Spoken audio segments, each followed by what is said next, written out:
शर्मा जी, भल्ला जी, साहनी जी,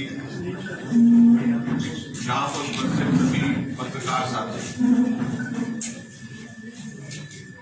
जैसे अभी मेरे से पहले शर्मा जी ने बताया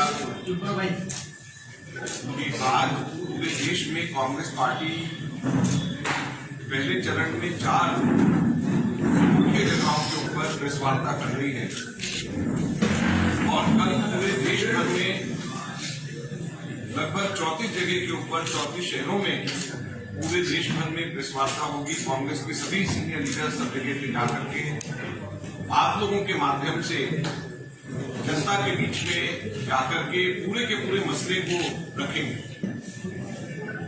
और राहुल गांधी जी को अभी जो पार्लियामेंट से डिस्क्वालीफाई किया है,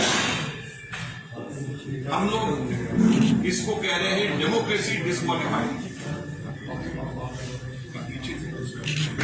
तो प्रेस वार्ता है पूरे देश भर में, इसको हम लोग कह रहे हैं डेमोक्रेसी डिस्क्वालीफाइड। और क्यों हम कह रहे हैं डेमोक्रेसी डिस्क्वालीफाइड, इसको हम विस्तार से समझाने यहां पर आए।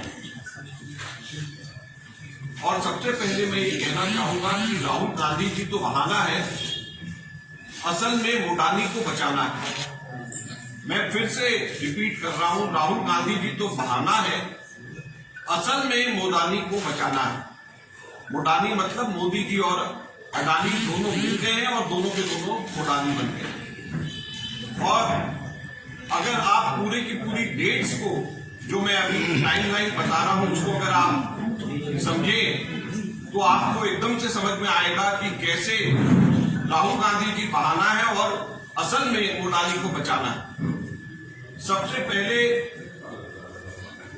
जिसको बेसिस बना करके राहुल जी को डिस्क्वालीफाई किया गया, वो स्पीच 2019 में 13 अप्रैल को कर्नाटक के अंदर दिया गया और उसकी कंप्लेंट फाइल करी गई सूरत गुजरात के अंदर, कर्नाटक में नहीं, सूरत गुजरात में फाइल करी गई। और 7 बीजेपी का एमएलए है, वो हाई कोर्ट में जाता है और स्टे ले आता है।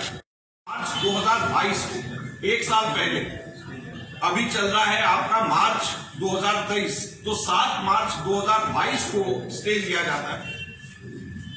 राहुल जी 7 फरवरी 2023 को, 7 फरवरी पिछले महीने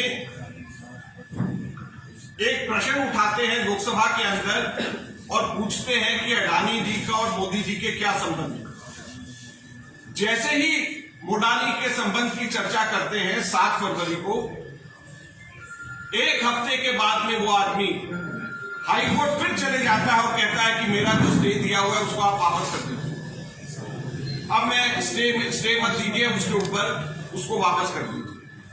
वो स्टे उसको वापस कराता है और कोर्ट के अंदर जाता है और बिजली की गति से यहां पर सालों साल नहीं बल्कि 10-20 साल कोर्ट में केसेस लगे रहते हैं, कोई फैसला नहीं होता। ये 16 फरवरी को स्टे वेकेट होता है और उसके बाद में जाकर के 1 महीने के अंदर फैसला आ जाता है। और फैसले के अंदर भी मैक्सिमम हैबिचुअल जो बार अफेंडर्स होते हैं उनको दिया जाता है या रेयर केसेस के अंदर दिया जाता है। लेकिन ये इसलिए ये दिया जाता है ताकि 2 साल में से अगर 1 दिन भी अगर कम होता तो राहुल गांधी जी डिस्क्वालीफाई नहीं हो सकते।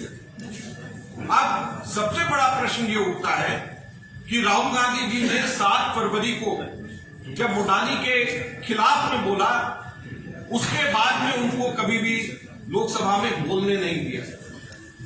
जब भी वो बोलने के लिए खड़े होते तो बीजेपी वाले नारेबाजी करते। जब भी वो बोलने के लिए स्पीकर को 1 बार नहीं, 2 बार नहीं, 3 बार स्पीकर को रिक्वेस्ट किया, राइटिंग में रिक्वेस्ट किया, लेकिन स्पीकर ने उनको लोकसभा में बोलने का मौका नहीं दिया। तो अब मैं आप लोगों के माध्यम से हम जनता से पूछना चाहते हैं कि राहुल गांधी जी डिस्क्वालीफाइड हुए हैं या डेमोक्रेसी, लोकतंत्र डिस्क्वालीफाइड हुआ? जब लोकतंत्र के अंदर विपक्षी पार्टी का प्रमुख नेता लोकसभा के अंदर जो लोकतंत्र का मंदिर है उसमें ही नहीं बोल पाएगा, उसमें ही जनता की आवाज नहीं रख पाएगा, तो कहां पे रखेगा? और फिर लोकतंत्र कहां पे रह जाएगा? कैसा लोकतंत्र रह जाएगा? और जैसे ही डिस्क्वालीफाई करा 24 घंटे के अंदर अंदर कोर्ट की जजमेंट आते ही डिस्क्वालीफाई, खाली करने का नोटिस। यहां पर बहुत सारे मेंबर्स ऑफ पार्लियामेंट भूतपूर्व हो गए, नाम नहीं लेना चाहता, जम्मू कश्मीर के भी हैं, अभी तक के 3 साल हो गए उनको मकान खाली नहीं कराने के लिए कुछ कहा गया। राहुल गांधी जी को 24 घंटे के अंदर डिस्क्वालीफाई कर दिया गया और 2 दिन 48 घंटे के अंदर मकान खाली करने के लिए कह दिया गया। तो ये लोकतंत्र डिस्क्वालीफाई नहीं हो रहा है तो क्या हो रहा है, आज हम आप लोगों के माध्यम से पूछना चाहते हैं। कांग्रेस पार्टी का बड़ा स्पष्ट कहना है कि ये हमारी लड़ाई राहुल गांधी जी की लड़ाई नहीं है। मैं बड़ा स्पष्ट मैं कहना चाहता हूं, कांग्रेस वर्किंग कमेटी का मेंबर होने के नाते मैं स्पष्ट कहना चाहता हूं, ये कोई राहुल गांधी जी की लड़ाई हम नहीं लड़ रहे, हम लोकतंत्र की लड़ाई लड़ रहे हैं। हम पार्लियामेंट से जेपीसी को स्थापित करने की लड़ाई लड़ रहे हैं। हम लोकतंत्र की लड़ाई लड़ रहे हैं, पार्लियामेंट से जेपीसी स्थापित करने की लड़ाई लड़ रहे हैं। हम हमारे देश के 30 करोड़ एलआईसी के जो निवेशक हैं, जिनका 44,000 करोड़ रुपए अडानी के अंदर अडानी कंपनी में इन्वेस्ट करने की वजह से नुकसान हो गया, हम उनकी लड़ाई लड़ रहे हैं। हम उन निवेशकों की लड़ाई लड़ रहे हैं जिनके 10.5 लाख करोड़ रुपया स्टॉक एक्सचेंज के अंदर, जिन्होंने अडानी के स्टॉक में जिन्होंने लगाया था और 2 हफ्ते के अंदर अंदर 10.5 लाख करोड़ रुपए का नुकसान जिनको हुआ, हम उन छोटे निवेशकों की लड़ाई लड़ रहे हैं।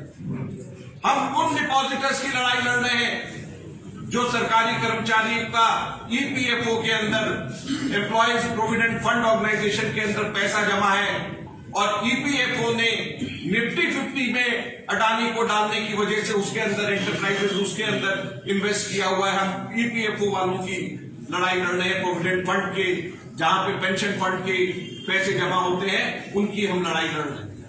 तो बड़ी स्पष्ट बात है कि हम लड़ाई राहुल गांधी जी की नहीं, हम लोकतंत्र की लड़ाई लड़ रहे हैं।